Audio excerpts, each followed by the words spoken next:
Hey, good day, everybody. Minor Ramos here, and I thank you for spending some few minutes with me going over this fifth episode of Lattes and Legacies, where I showcase some of our favorite coffee shops and hope to bring awareness of some local coffee shops. We're also in this channel. We talk about Kayla's story. It is documenting the journey of how our family is overcoming the loss of our 25-year-old, Kayla Ramos. And as we go through it, we do talk about some financial aspects, but we talk about the emotional aspects. We talk about the mental aspects as well. So with that, I just want to congratulate anyone who is celebrating uh, the Super Bowl win. But I also realized that there are some of you, such as our family and some of our family members, who aren't always going to completely be able to celebrate the way we used to. And some families out there now are still going through grief and trauma. And so my heart goes out to you as well. I hope that you can find hope and as we share our story. But before we do that, I have to get into the coffee shop of the day. Yeah.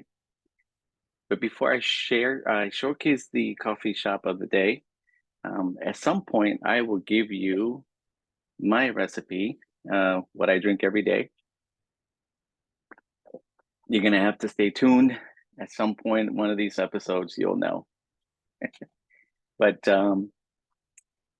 as I went around and picked um, the coffee shop for today, it's off of Bell Street, and I just kind of thinking of if Kayla and I were visiting, with the family, where we would go, and this would be a spot that we would agree on.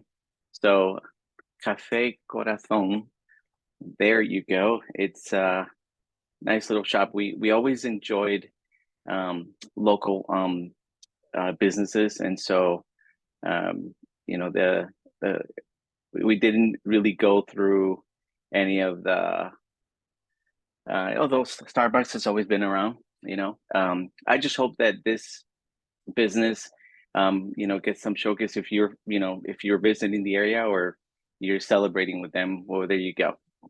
Hope you enjoy the selection for today. And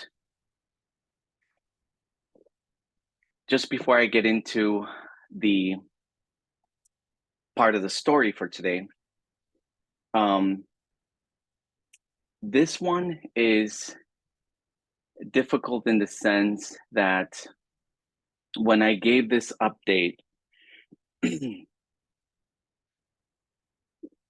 things were turning for the worse for Kayla at this moment. And so we were asked to consider a treatment called ECMO. Um, it's it helps with oxygenation, blood flow. It's complicated, really kind of fascinating if you're the type of person that looks into this stuff and wants to investigate it and see how it works. But there were some challenges that we had to face. Um, and this post was to let everybody know that they told us this was our only chance. At this time, Florida was inundated with, the hospital beds were all full.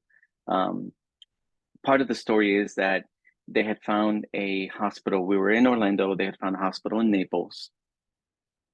There had to be some negotiating with the hospital there, and by the time the negotiation was done, and the agreement was made, I think the bed had already been taken. There were other hospitals around the area, and so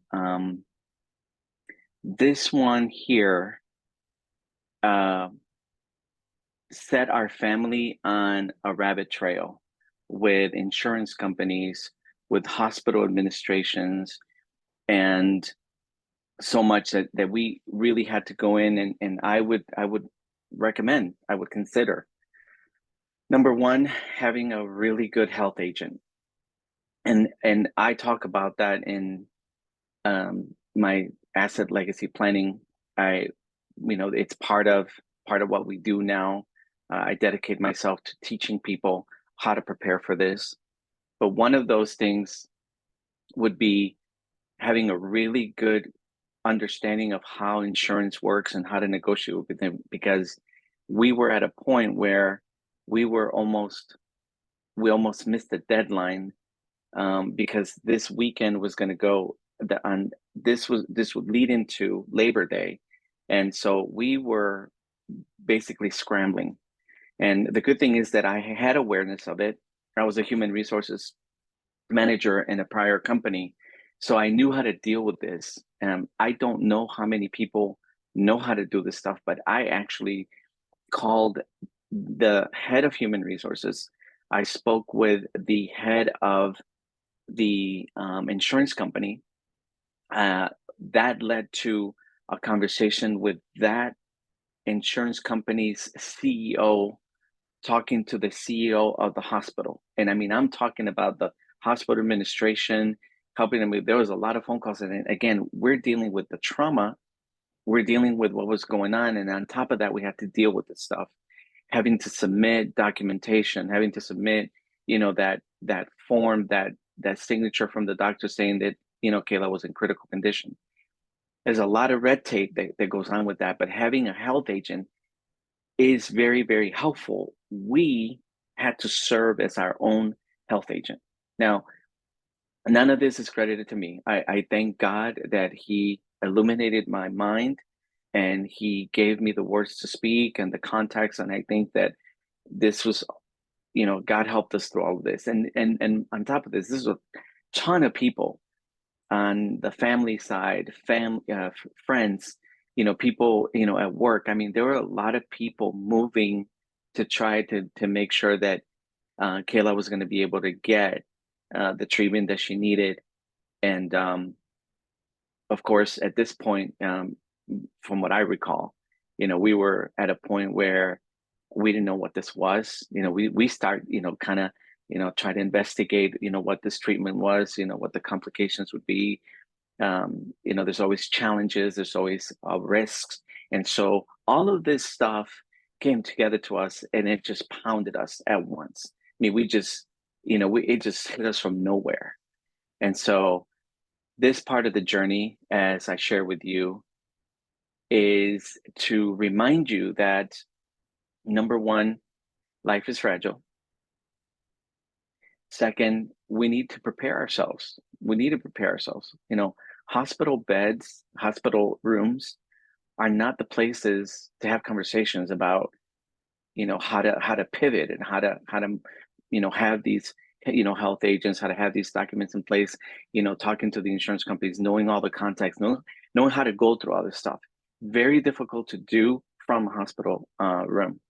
So my encouragement to you is that, obviously that you prepare yourself all for any situation, because you never know, a tragic accident, an overdose, a murder. I mean, look, guys, I realize that when I talk about this stuff, I may be poking at an emotion that you don't even want to hear about. And I get that, but we didn't choose to be in the hospital room. We did not elect, to have that happen to us. We had to react. My hope for you is that you'll be aware of this, that you'll consider for yourself and for your family how to prepare. I tell the story, as painful as it is to continue get in front of you every week and tell the story. I know that I must. Why? Because of all the conversations that I've had. Anytime I've ever shared my story, people begin to tell me, well, I've never dealt with this before. I had a loss in the family, but I never dealt with it. And, how do you get by? Well, the way I got by was by continuing to tell the story. And then finally on this is that we grieve with hope, and we have the hope of glory. We believe in an eternal God. We believe that there is a separation from the body. There is a connection to the eternal being. And, this is this is going to be, all of us are going to go through that. But my hope for you is that as you hear Kayla's story, that you'll know this. She wanted us to document her hospital stay because she wanted us to tell the story. Oh, wait, I'm sorry. She wanted to tell her story. She's not here to tell her story. So I made a promise that this is what I would do. So until next episode, if you're having a great day, continue to have a great day. If you're not having a good day, think of the wonderful things that you have going for you and look for opportunities to connect with people who can lead you to a place of hope, a place of there is a tomorrow coming that you'll be able to face. Don't give up, keep going, and thank you for watching.